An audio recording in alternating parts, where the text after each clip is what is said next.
Jesus new creation ministry తరపున ఈ రీతిగా అనుదిన ఆహారమును మీతో పంచుకోవడానికి దేవుడిచ్చినటువంటి కృపను బట్టి దేవునికి వేలాది కృతజ్ఞతలు చెల్లించుకుంటున్నాను. ఇంతవరకు దేవుడు మనల్ని కాపాడి మరి ఒక దినం దేవుడు మనకిచ్చినందుకు దేవునికి మనము కృతజ్ఞతాస్తులు చెల్లించవలసినటువంటి వారమై ఉన్నాం. వాక్యం వింటున్నటువంటి మీ అందరికీ మా హృదయపూర్వక వందనాలు తెలియజేసుకుంటున్నాను. హెబ్రీయులకు రాసినటువంటి పత్రిక 2వ అధ్యాయము 3వ వచనం. ఇంత గొప్ప రక్షణను మనము నిర్లక్ష్యము చేసినట్లా ఎలాగూ తప్పించుకుందాము. రక్షణ అనేది మన జీవితంలో చాలా ప్రాముఖ్యమైనది. రక్షింపబడడం ఎట్లా? రక్షణ కొరకు మనం లక్షలు ఖర్చు పెట్టవలసినటువంటి పని లేదు. గుళ్ళు గోపురాలు తిరగవలసిన పని అసలే లేదు.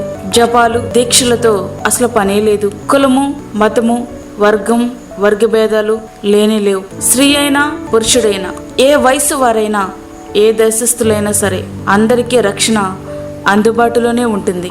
అందుకే ప్రపంచానికి కేంద్ర బిందువైన ఇశ్రాయేలు దేశంలోనే ఆయన జన్మించారు.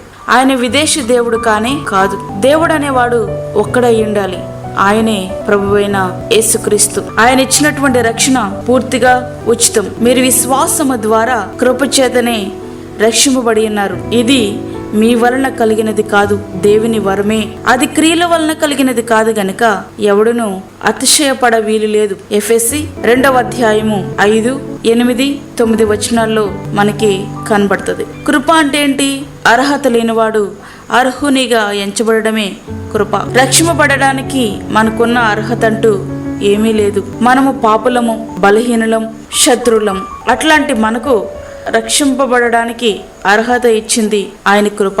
మన విశ్వాసమునకు దేవుని కృప తోడైనప్పుడు మనము రక్షింపబడదుము. మన పరిశుద్ధత, నీతి, మనము చేసే మంచి పనులు బట్టి మనము రక్షింపబడిన వారము కాదు. రక్షణ పూర్తిగా దేవుడిచ్చినటువంటి వరమే. రక్షణ మన వలన కలిగినది కాదు. మనం పొందిన రక్షణ బట్టి అతిశయించకూడదు. మన అతిశయం ఏదైనా ఉందంటే కృప ద్వారా రక్షణ అనుగ్రహించిన ప్రభువునందే అతిశయపడాలి. రక్షింపబడ్డానని చెప్పుకునే వ్యక్తి బాప్తిసం తీసుకుంటానికి నిరాకరిస్తున్నాడంటే అతడు రక్షింపబడ్డాడనే విషయం సందేహమే. ఎందుకంటే యేసుక్రీస్తును ప్రభువునిగా రక్షకునిగా నమ్మిన వారు వారి నమ్మకాన్ని బాప్తిసం ద్వారా బహిరంగంగా ఒప్పుకోవాలి. ప్రియనేస్తమా, ప్రభువుని విశ్వసించి నీ పాపములు ఒప్పుకొని నీ జీవితాన్ని ప్రభువుకు సమర్పించి రక్షింపబడినటువంటి అనుభవం నీకుందా? ఇంకెంతకాలం వాయిదాలు వేస్తావు? నటించిన జీవితానికి గతించిన కాలమే చాలు. నీ ప్రాణం పోకడెప్పుడో ఆయన రాకడెప్పుడో నీకు తెలియదు. వాయిదాలు వేయొద్దు. రక్షణను నిర్లక్ష్యము చేస్తే ఎట్లా తప్పించుకుంటాం? ఇంకను ఆ ప్రియ రక్షకునికి నీ హృదయంలో స్థానం లేకపోతే ఇదిగో ఇప్పుడే మిక్కిలి అనుకూలమైన సమయం. ఇదే రక్షణ దినం. 2వ కొరింథీ 6వ అధ్యాయం 2వ వచనం.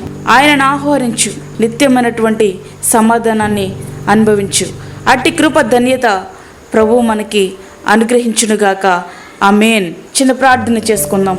పరిశుద్ధుడైన తండ్రి, ప్రేమగల యేసు ప్రభువా, నీ ప్రేమగల పాదములకు లెక్కలేని స్తుతి స్తోత్రములు చెల్లించుకొంచున్నాను. మా చుట్టూ నీ అగ్ని కంచెను వేయండి. నీ అమూల్యమైన రక్తమును మా మీద ప్రోక్షించండి. నీ కొరకు సాక్షులుగా నమ్మకస్తులుగా మమ్మల్ని సిద్ధపరచండి ప్రభువా.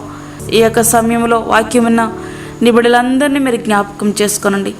మా జీవితంలో ఇచ్చినటువంటి మరి ఒక దినమును బట్టి నీకు వందనాలు స్తోత్రాలు చెల్లించుకుంటున్నాం. మా దేశాన్ని కాపాడండి, మా రాష్ట్రాన్ని కాపాడండి. మా దేశ నాయకులు నీతి న్యాయములతో పరిపాలించుటకు సహాయం చేయండి. పాప బానిసత్వంలో ఉన్నటువంటి వారిని పాపము నుండి విడుదల పొంది రక్షణ అనుభవంలోనికి వచ్చినట్లుగా మీరు సహాయం చేయండి ప్రభా. ఇంత గొప్ప రక్షణ నిర్లక్ష్యము చేస్తే ఎలా తప్పించుకుంటావని నీ యొక్క వాక్యం సెలవిస్తూ ఉంది. ఎవరైనా రక్షణ నిర్లక్ష్యముగా ఎంచుతున్నట్లయితే ప్రభా, ప్రతి ఒక్కరు కూడా తండ్రి నీ వైపు చూడడానికి, రక్షణను విలువగా ఎంచడానికి సహాయం చేయండి. ఈ దినమంతా నీ సన్నిధిని మీరు మాతో ఉంచండి. నీ కాపుదలు మాకు దయచేయండి. వృద్ధులను జ్ఞాపకం చేసుకునండి, చండి బిడ్డలను జ్ఞాపకం చేసుకునండి, గర్భిణీ స్త్రీలను జ్ఞాపకం చేసుకునండి ప్రభా. బలహీనులుగా ఉన్నటువంటి వారికి మీరు తోడుగా ఉండండి. నీ సన్నిధిని మీరు మాతో ఉంచండి. మాకు కాదు యెహోవా, మాకు కాదు, సమస్త మహిమ ప్రభావాలు మీకే ఆరోపించుకుంటూ యేసు పరిశుద్ధ నామమున అడిగి వేడుకుంటున్నాము తండ్రి. ఆమేన్. ఈ యొక్క వర్తమానములు ప్రతి దినము అనుదిన ఆహారముగా పంపించబడతా ఉన్నాయి.